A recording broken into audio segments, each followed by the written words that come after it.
Okay, welcome back. तो जो आज हम टॉपिक ले रहे हैं वो है एमसीक्यू इस बार के लिए एग्ज़ाम के लिए। और टॉपिक कहाँ चैप्टर से होगा, वो शेयर कैपिटल जो है ना, शेयर वाला टॉपिक वाला। उस टॉपिक से हम लोग कुछ एमसीक्यूज लेंगे। इतने एमसीक्यूज पढ़ के जाओ, आई होप सफिशिएंट होगा। लास्ट में बता दूंगा और क्या एक्स्ट्रा पढ़ना है, ठीक है। पहला question, reserve capital is not part of, और ट्राई करना 1.5x का स्पीड में देखो ताकि जल्दी जल्दी ख़त्म हो जाए। तो यार ना, रिजर्व कैपिटल कौन किसका पार्ट नहीं होता, वो होता है अनसब्सक्राइब। अनसब्सक्राइब मतलब पब्लिक ने मांगा ही नहीं। जब पब्लिक ने मांगा ही नहीं पैसा तो कहाँ से आएगा, राइट। तो अनसब्सक्राइब कैपिटल क्लियर हो गया। Number 2, the part of authorise capital which can be called up only on the company being wind up. जब कंपनी बंद हो जाता है तब कौन सा कैपिटल यूज़ करते हैं, वो हम लोग रिजर्व कैपिटल यूज़ करते हैं। जब कंपनी कोई बंद हो जाएगा टोटली तो हम लोग रिजर्व कैपिटल यूज़ करेंगे, ठीक है। The owners of the share, जो ओनर है शेयर का, उसको क्या बोलते हैं हम लोग? ऑब्वियसली शेयर होल्डर बोलते हैं। जिसके पास शेयर होगा उसको हम लोग क्या बोलेंगे, शेयर होल्डर। तो बोल रहे first step of incorporating a company, पहला स्टेप क्या है? पहला स्टेप क्या होगा? कोई भी कंपनी इनकॉपरेट मतलब स्टार्ट करना, राइट। इसको पहला स्टेप होता है प्रमोशन। आई गेस यहाँ तक क्लियर हो गया, ठीक है। तो एक काम करना, तुम लोग फटाफट 1.5x में देख रहे हो ना, तो एक बार खुद से भी ट्राई करना। Those preference shares which do not carry the right to receive areas of dividend. Areas का मतलब लेफ्ट ओवर। लेफ्ट ओवर इसका मतलब क्या है? मान लेते हैं 2022 में मुझे 10,000 डिविडेंड मिलना चाहिए था, लेकिन मुझे मिला 9,000। तो 1,000 जो बचा हुआ है ना, उसको हम लोग क्या बोलेंगे, एरियर्स, ठीक है। यहाँ बोला गया है ऐसा कौन इनमें से कौन सा ऑप्शन सही है जिसमें प्रीवियस ईयर का डिविडेंड को जो एरियर है उसको दोबारा नहीं मिलता है। तो आंसर क्या होगा? Non cumulative preference shares. ऐसा प्रेफरेंस शेयर्स को प्रीवियस का अगर कुछ भी लेफ्ट ओवर है, कुछ भी एरियर्स है, ठीक है, कुछ भी पैसे जो मिलना था वो नहीं मिला, उनको इस टाइप का डिवेंचर इस टाइप का प्रेफरेंस शेयर होल्डर को वो चीज़ नहीं मिलता है। तो एग्जाम में मैं तो ये बता दिया, इसका भी बता देता हूँ। Non participating preference shares. तो what is non participating preference shares? इसका मतलब क्या है? अगर मान लेते बिजनेस में ह्यूज प्रॉफिट हो रहा है, ठीक है, इस मामले भी इनको जो फिक्स्ड डिविडेंड मिलना था वही मिलेगा। इनको जो हाई प्रॉफिट में कुछ भी शेयर्स नहीं मिलेगा। इसका मतलब है नॉन पार्टिसिपेटिंग।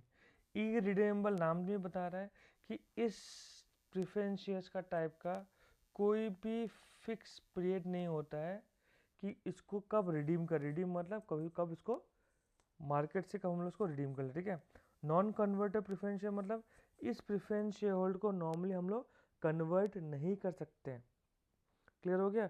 ये नॉर्मली क्या होता है, प्रेफरेंस शेयर्स को इक्विटी शेयर में कन्वर्ट कर सकते हो, लेकिन नॉन कन्वर्टेबल प्रेफरेंस शेयर्स अगर तुमने ले लिया तो प्रेफरेंस शेयर्स को इक्विटी शेयर में कन्वर्ट नहीं कर पाओगे, ठीक है। तो इसका आंसर क्या होगा? Non cumulative preference shares.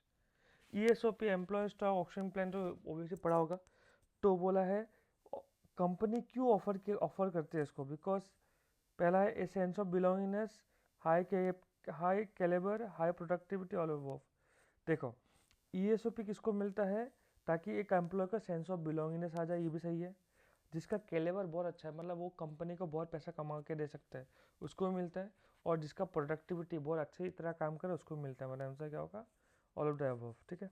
इनमें से ऑड वन निकालो। ऑड वन कौन सा है? तुम्हें ऑब्वियसली दिख गया होगा। इरिडेमेबल प्रेफरेंस है, पार्टिसिपेट प्रेफरेंस है, क्यूमुलेटिव प्रेफरेंस है। ये टाइप्स होता है प्रेफरेंस शेयर्स का, लेकिन ऐसा कोई टाइप नहीं होता प्रेफरेंस शेयर्स का। तो मतलब ऑप्शन ये हो गया 7, ठीक है।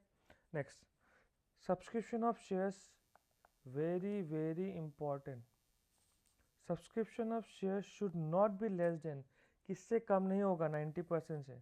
मान लेते हैं तुमने बोला मैं 10,000 शेयर्स इशू करना चाहता हूँ और पब्लिक ने सिर्फ 8,000 शेयर्स ही मांगा। इस मामले में तुम शेयर्स इशू नहीं कर सकते हो, बिकॉज ये 80% होता है। ये कितना होता है? 80%। तुम्हें एटलीस्ट 9,000 शेयर्स पब्लिक को सब्सक्राइब करना पड़ेगा ताकि इशू करने के लिए। आई गेस यहाँ तक क्लियर है। तो इसका आंसर होगा 90%। ये एग्जाम के लिए बहुत इंपॉर्टेंट है। A company forfeited 4000 shares of 10 each on which application of 3 has been paid. मतलब 10 का जगह 3 पे कर चुका है, डेट मीन्स कितना पे नहीं किया, 7 पे नहीं किया। Out of which 2000 shares they reissued and 4000 they transfer to capital reserve. Calculate rate of shares which they reissued. Okay, ये तो बहुत इंटरेस्टिंग क्वेश्चन हो गया। ठीक है, इसको सॉल्व करना पड़ेगा। तो सबसे पहले देखते हैं, अगर बेसिक एंट्री देखें, देखो share capital to share forfeiture to calls in I guess यही था फॉर्मेट। अगर तुम नहीं लिखो एग्जाम में कोई इशू नहीं है, सिर्फ कैलकुलेशन बता रहा हूँ। कितना कैंसिल कर रहा है, 4000 शेयर्स, कितना ईच बोला है, 10 ईच, तो कितना हो गया यहाँ पे 40,000, सही है। और कितना दे दिया, 3 रुपया दिया, तो कितना नहीं दिया, 7 रुपया नहीं दिया, तो 7 रुपये नहीं दिया, तो कितना हो गया 2 8 1 2 3। तो लेफ्ट ओवर कितना हो गया 1 2 1 2 3, और ये 4000 के लिए, राइट। अब बोला है उसमें से कितना शेयर रीशू कर रहा है। रीशू का entry bank account debit to share capital होता है। बोला है 2000 शेयर रीशू कर रहा है, कितना रीशू कर रहा है मालूम नहीं, लेकिन एक बात मालूम है 2000 इंटू 10 तो होता है यहाँ पे, सही है। तो ये कितना हो गया 20,000। लास्ट एंट्री जो गिवन है वो है share capital to share forfeiture. एक सेकंड, माई मिस्टेक, क्या बोला मैंने, my mistake. Share forfeiture to, एक सेकेंड हिल रहा है, share forfeiture to capital reserve last entry होता है। और इसमें ऑलरेडी बोल के रखा है 4000 ट्रांसफर किया है, 4000 और 4000, ठीक है। ये तो मैं क्लास में बहुत बार कराया हूँ, तभी भी देख लो। हम कितना कैंसिल कर रहे हैं, 4000 शेयर कैंसिल कर रहे हैं। रीइशू कितना कर रहे हैं, 2000 रीइशू कर रहे हैं, सही है। 4000 के लिए फॉरफीचर कितना था 12,000, 4000 के लिए कितना था 12,000। इसके लिए कितना होगा निकालना पड़ेगा, क्रॉस मल्टीप्लिकेशन बताया था मैंने, सही है ना। तो ये कितना होगा, ये हो जाएगा 6000, क्रॉस मल्टीप्लिकेशन करते क्या निकल जाएगा 6000। तो 2000 के लिए कितना है, इस फॉरफीचर का मतलब क्या था प्रॉफिट। 2000 के लिए कितना प्रॉफिट है 6000, लेकिन लिखा कितना आ गया 4000, मतलब यहाँ कहीं 2000 माइनस हुआ था। और ये जो माइनस होता है यहीं से कहीं होता है, यहीं से होता है। और यहाँ लिखते क्या, शेयर फॉरफीचर 2000, सही है। तो यहाँ लिखा कितना आ जाएगा 18,000, ऊपर में लिखा 18 जाएगा। तो 2000 इंटू हाउ मच इज 18,000, 9। तो आंसर कितना हो जाएगा 9। इस चीज ऐसा क्वेश्चन को वेरी वेरी इंपॉर्टेंट है, प्लीज ध्यान से पढ़ना, ठीक है। Next, Vinay limited forfeited 20,000 equity share of 100 each for non payment of first and final call of 40 each. Date में 100 रुपये में से 40 नहीं दिया तो कितना दे दिया 60 दे दिया। The maximum amount of discount, कितना डिस्काउंट मैक्सिमम दे सकते, यही पूछा है। तो मैंने बताया था ना मैक्सिमम कितना डिस्काउंट दे सकते हो। कुछ आइडिया अगर याद है कि नहीं तुम लोगों को, याद नहीं है, चलो कोई बात नहीं, बताता हूँ। डिस्काउंट उतना ही दे सकते हो जितना पैसा मिला है। कितना पैसा मिला है 60, बिकॉज बोल के रखा 40 नहीं मिला है। जब 40 नहीं मिला तो कितना मिला होगा 60 मिला होगा, सही बात है। तो यहाँ पे कितना है 20,000, तो क्या करना है यहाँ पे 20,000 इंटू 60 कर दो। डेट मीन्स कितना होगा 12 लाख का डिस्काउंट मैक्सिमम दे सकता है। तो एग्जाम में आइडर ये 12 लाख पूछेगा या बोलेगा मैक्सिमम डिस्काउंट कितना है, तुम्हें बोलना पड़ेगा 60, ठीक है। Next, which of the following is not purpose for which securities premium account can be used। कौन सा चीज़ के लिए हम सिक्योरिटीज प्रीमियम को यूज़ नहीं कर सकते हैं। ये है partially paid up bonus share. ये तुम्हारा टॉपिक का नहीं है, तभी भी इस एग्जाम में आया था एक एग्जाम में, इसलिए बता दे रहा हूँ। तो पार्शली पेड बोनस शेयर के लिए हम सिक्योरिटीज प्रीमियम यूज़ नहीं कर सकते हैं। तो ये कैसे याद रखना है, सिक्योरिटीज प्रीमियम कहाँ कहाँ यूज़ कर सकते हैं, फुल्ली पेड में यूज़ कर सकते हैं, प्रीलिमिनरी एक्सपेंसेस यूज़ कर सकते हैं, और परचेज ऑफ ओन शेयर, अपना शेयर को खरीदने के लिए भी यूज़ कर सकते हैं। फॉरफीचर शेयर, बोला अ फॉरफीचर शेयर कैन, क्या नहीं होता है, be reissued at maximum discount equal to the forfeited. अभी तो बताया ना, ये देखो ये जो 60 अमाउंट है ना, ये 60 अमाउंट का मतलब होता है कि ये 60 अमाउंट का मतलब होता है मनी कितना फॉरफीचर में है। अगर सिंपल भाषा में बोलो, share capital to share forfeiture to calls in arrear, ये होता है एंट्री। इस क्वेश्चन के हिसाब से 20,000 इक्विटी शेयर था, 20,000 इक्विटी शेयर 100 ईच था, 100 ईच, तो ये कितना हो गया 20 लाख हो गया। कॉल्स इन में कितना होगा 20,000 इंटू कितना 40 टू 40, तो ये कितना हो गया 8 लाख, तो डिफरेंस कितना आ गया 12 लाख। यही था maximum number discount.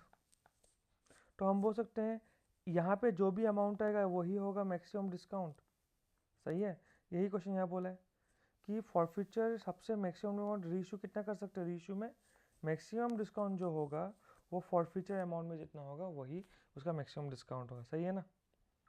When forfeiture shares are reissued the amount of discount allowed on the share can not exceed, जब मैक्सिमम डिस्काउंट दे सकते हैं कितना एक्सीड नहीं कर, ज़्यादा कितना नहीं सकता है, इससे ज़्यादा नहीं हो सकता है अमाउंट रिसीव पर शेयर ऑन फॉरफिटेड, इससे ज़्यादा नहीं हो सकता। सेम कहानी यहाँ भी शेयर फॉरफीचर का बारे में बोल के रखा है। नेक्स्ट बोला टाटा केमिकल्स लिमिटेड एक न्यूली फॉर्म कंपनी है, हाउ मच डिस्काउंट पर शेयर कैन इट अलाउ। बोले न्यूली फॉर्म है, न्यूली फॉर्म का मतलब है इसने अभी तक अपना शेयर्स को इशू कहीं नहीं किया होगा, आईपीओ निकाला होगा, इनिशियल पब्लिक ऑफरिंग निकाला होगा। जब पहले कभी भी इशू नहीं किया है, याद रखना फ्रेशली इशूड शेयर में डिस्काउंट नहीं हो सकता। तो न्यूली मतलब फ्रेश इशू करेगा तो डिस्काउंट नहीं हो सकता। आंसर क्या होगा नन ऑफ दिस। ठीक है। Share allotment account very very important. Share allotment account कौन सा अकाउंट है, शेयर अलॉटमेंट कौन सा अकाउंट है, पर्सनल अकाउंट है। ठीक है। Next number C, balance in share forfeiture account is shown on balance sheet अंदर। जो बैलेंस शीट में जो शेयर फॉरफीचर अकाउंट में पैसा बचा रहता है उसको कहाँ देखा जाता है, ये भी वेरी इंपॉर्टेंट है, वो कहाँ होता है शेयर कैपिटल में। ठीक है। नेक्स्ट इसमें से ऑड वन निकालना है, बहुत ईजी है। हम शेयर्स वेंडर को इशू कर सकते हैं, जनरल पब्लिक को इशू कर सकते हैं, अंडर राइटर को इशू कर सकते हैं, प्रोमोटर सबको इशू कर सकते हैं। लेकिन अनकॉमन क्या है, देखो अनकॉमन है वेंडर को जो इशू कर रहे हैं, वेंडर को कब इशू कर रहे हैं जब हमने इससे कुछ खरीदा है, मतलब ऑलरेडी हमने सर्विसेज ऑफ गुड ले लिया, अंडर राइटर को भी हम लोग सर्विसेज ले लिया, प्रोमोटर्स का भी सर्विसेज ले लिया। मतलब ये शेयर्स इशू कब किया, लेने के बाद कोई सर्विसेज, ये भी लेने के बाद कोई सर्विसेज, ये भी लेने के बाद कोई सर्विसेज। लेकिन जो जनरल पब्लिक है उससे अभी तक कोई सर्विसेज लिया नहीं है और हमने उसको इशू करना चाहते हैं, तो यही ऑड वन हो जाएगा। ठीक है। General entry for issue of forfeiture share, forfeiture share का इशू एंट्री क्या था, बैंक टू शेयर कैपिटल। सही है। अगर यहाँ डिफरेंस आता है तो शेयर फॉरफीचर, अगर यहाँ डिफरेंस आता है तो सिक्योरिटीज प्रीमियम। आई गेस यहाँ तक क्लियर है। फिर नेक्स्ट क्या बोला 19 में, Y limited invited 10,000 equity share of 10 each, application में receive 9,000, identified a kind of subscription. 10,000 issue किया था, सिर्फ 9,000 मिला, मतलब ये क्या होगा अंडर सब्सक्रिप्शन। ओवर सब्सक्रिप्शन में क्या होता है, तुमने अगर 10,000 इशू किया तुम्हें कितना मिलेगा 12,000 पब्लिक मिलेगा। फुल सब्सक्रिप्शन का मतलब क्या है, 10,000 शेयर इशू किया और 10,000 मिला। क्लियर हो गया। ठीक है। नेक्स्ट HR लिमिटेड इशू किया 10,000 equity share of 10 each, 10% premium, all the share were subscribed, amount was receive, identify the amount transfer to securities premium reserve. Securities reserve बोला 10%, इसका 10% कितना होता है 1 रुपया। सही है। तो 10,000 इंटू 1 कितना होगा 10,000, तो आंसर कितना होगा 10,000। फिर से बताओ 10 का 10% होता है 1 रुपया, है कि नहीं, तो 1 इंटू 10 कर दो, हो गया। Journal entry to acquire asset from vendor, vendor से एसेट खरीद रहे तो क्या होगा सन्ड्री एसेट टू वेंडर, याद है ना। उसके बाद क्या होता था vendor to equity share capital. सही है। तो ये 21 question very very important question में काउंट किया जाता है, तो इसलिए इसको पढ़ लेना। और फिर से बता रहा हूँ 1.5x में पढ़ो, 2-3 बार रिवाइज करो, तुम्हें रट्टा नहीं मारना पड़ेगा। ठीक है। आई गेस यहाँ तक क्लियर हो गया। ठीक है। और एक्स्ट्रा MCQ में कुछ नहीं है, जो मैं यहाँ इंपॉर्टेंट बोला उसी को पढ़ लेना। ठीक है। चलो best of luck, give a exam nicely.